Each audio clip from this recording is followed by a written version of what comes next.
dito, palaging nasa kalsada. Alikabok dito at buhangin doon ang masasagat mo sa tweet. Okay, so ito. Short interview tayo dito kay Dean Pinili, ang The Pride of Lupao, Nueva Ecija.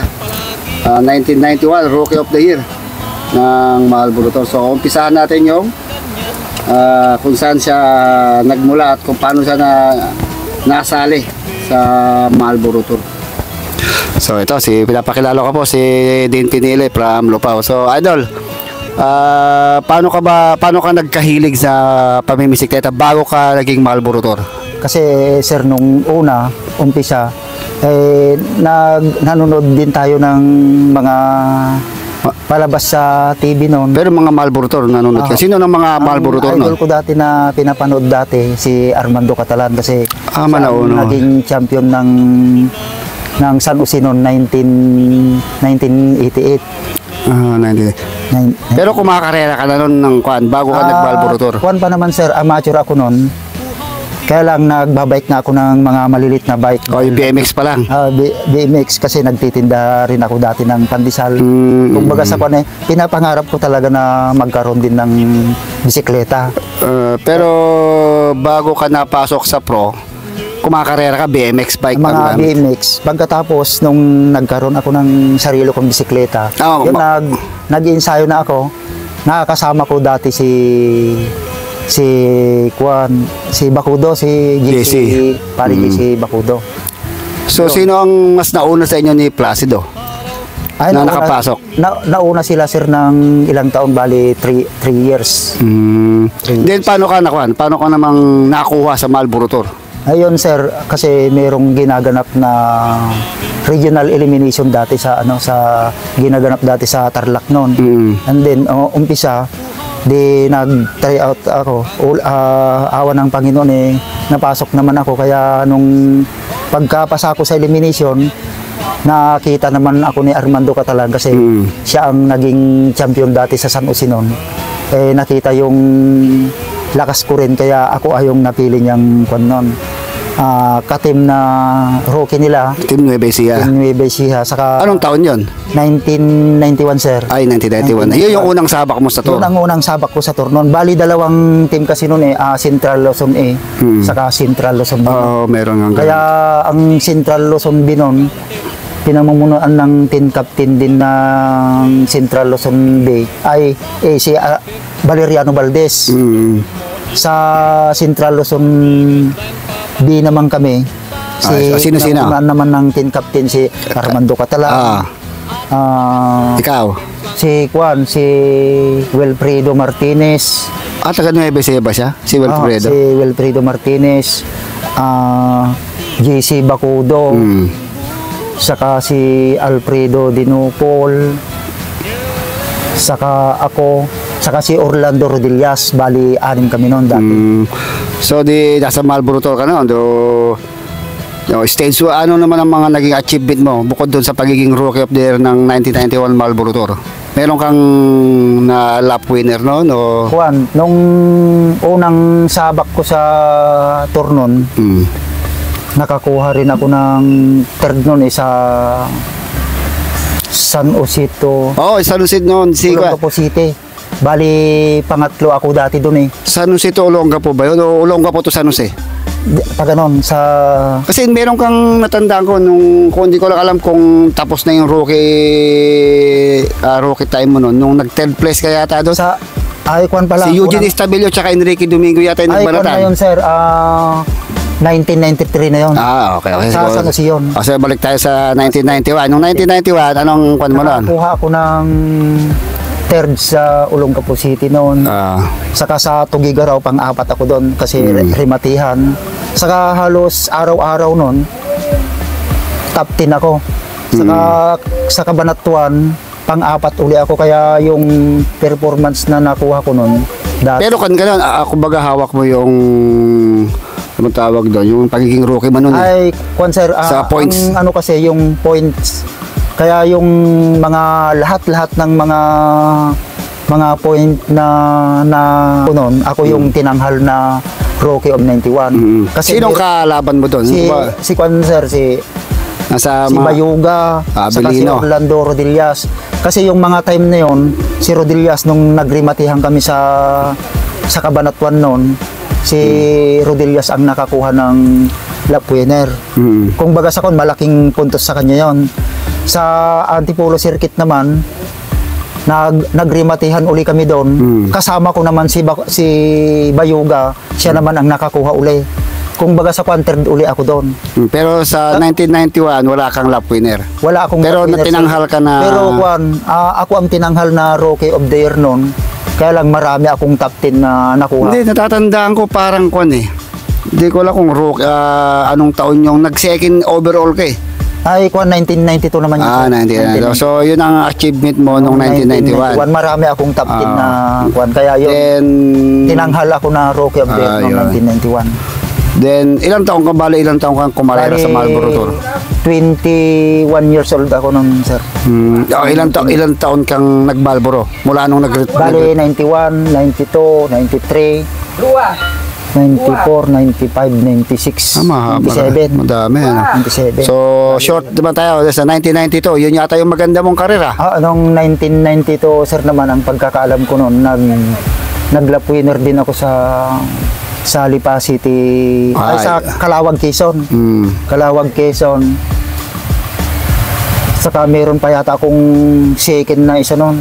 Pero nakalimutan ko na. Pero yun, talagang lap winner ako. Yung paakyat ng hindi ko alam bakit naging second overall ka. Sino ang overall leader doon nung nag-second overall ka? Si Kwan noon, ang overall leader noon si Renato Dolosa noon. Pagkatapos pangalawa ako kasi galing kami ng Lawag ay San Fernando yata. Ay, Lawag. Umahon kami ng Bagyo. Pang-apat ako doon kaya kung baga sa bago umahon ng Bagyo, second overall ka noon. Pagdating sa Bagyo noon, yon pangalawa na ako. Nung pag-akit sa Bagyo, second ka na? Second na ako. Overall. Pagdating sa Bagyo, second na ako. Anong stage na yun? Diba, layo pa sa katapusan yun ng stage? Pero 1992 yun. Hindi, ako sabihin na anong mga stage yun? Mga hindi ko na maalala, sir. Pero all in all, nung 1992, anong naging ranking mo sa general? Nung hanggang nayari, pang 11 ako ba't nalaglag ka nun? Nalaglag kasi ako kasi pagdating doon, nilagnat naman ako sa Bagyo noon. Yung araw na yun.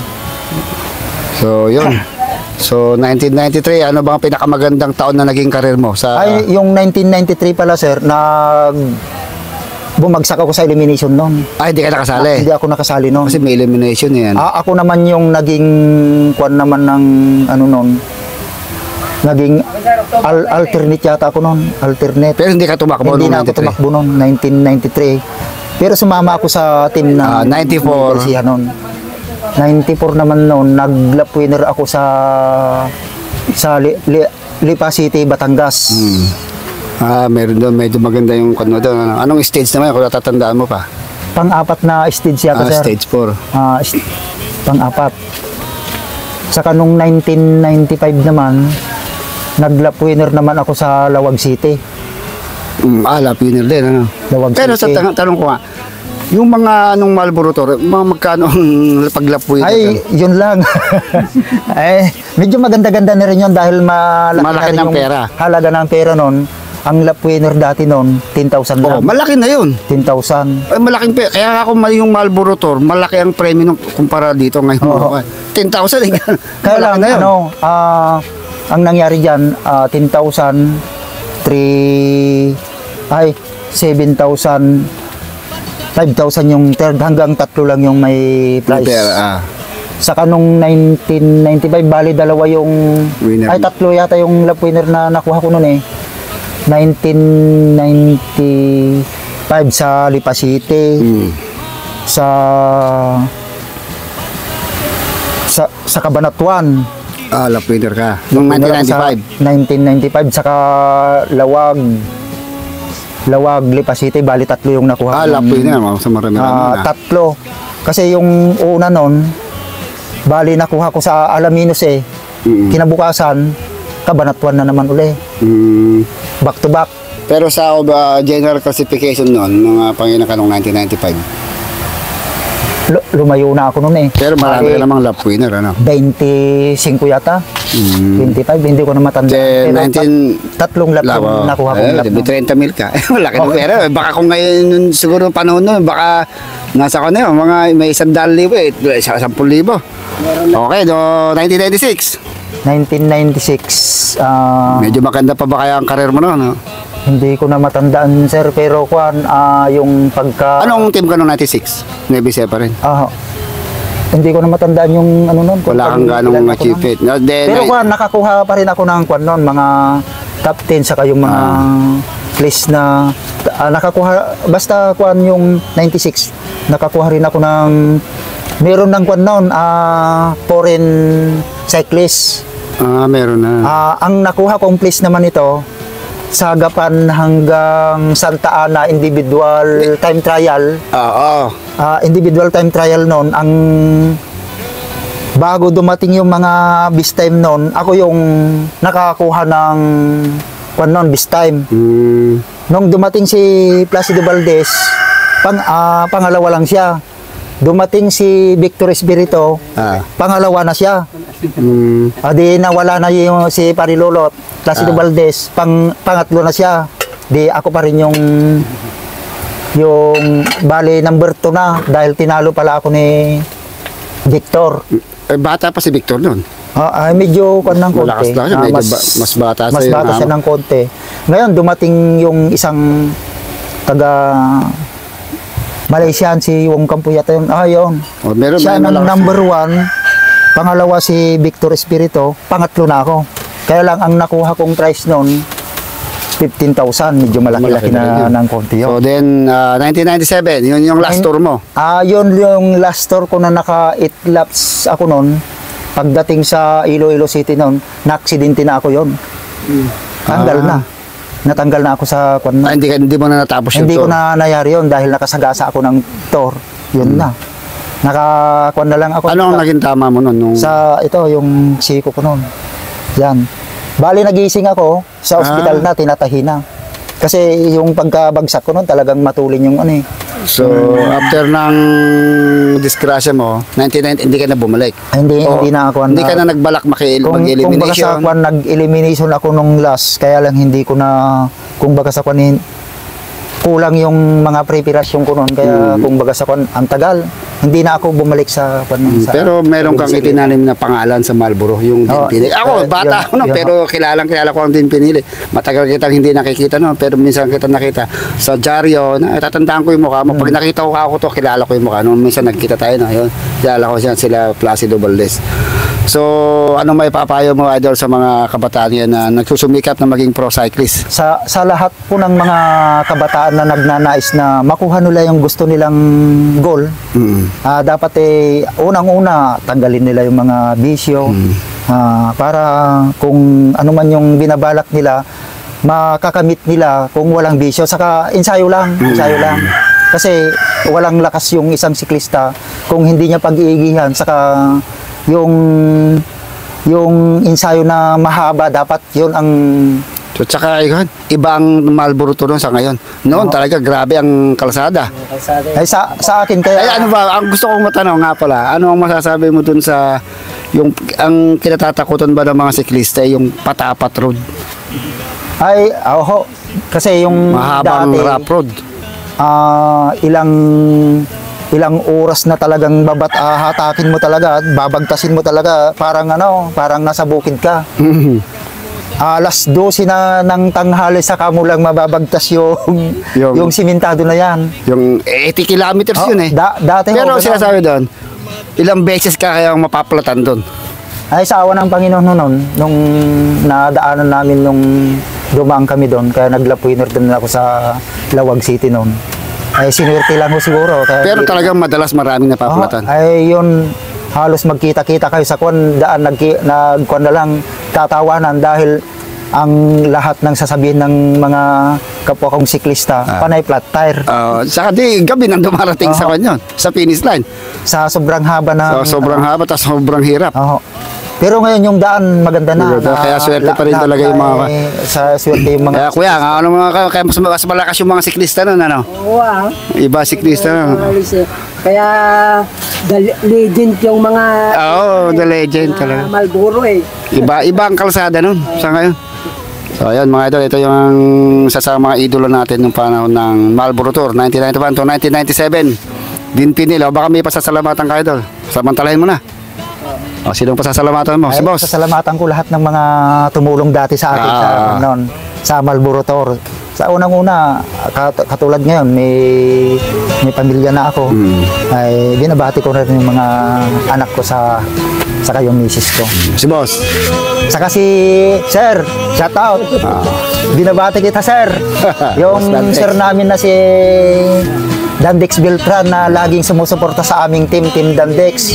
Sir, maraming salamat po. Saludo ako sa inyo. Ayun, sir. So, thank you idol. Kahit pa paano sa tagal ng panahon na idol kita ngayon lang kita na-interview. So, congrats idol at pumipitaw ka pa rin. Sige, thank you ho.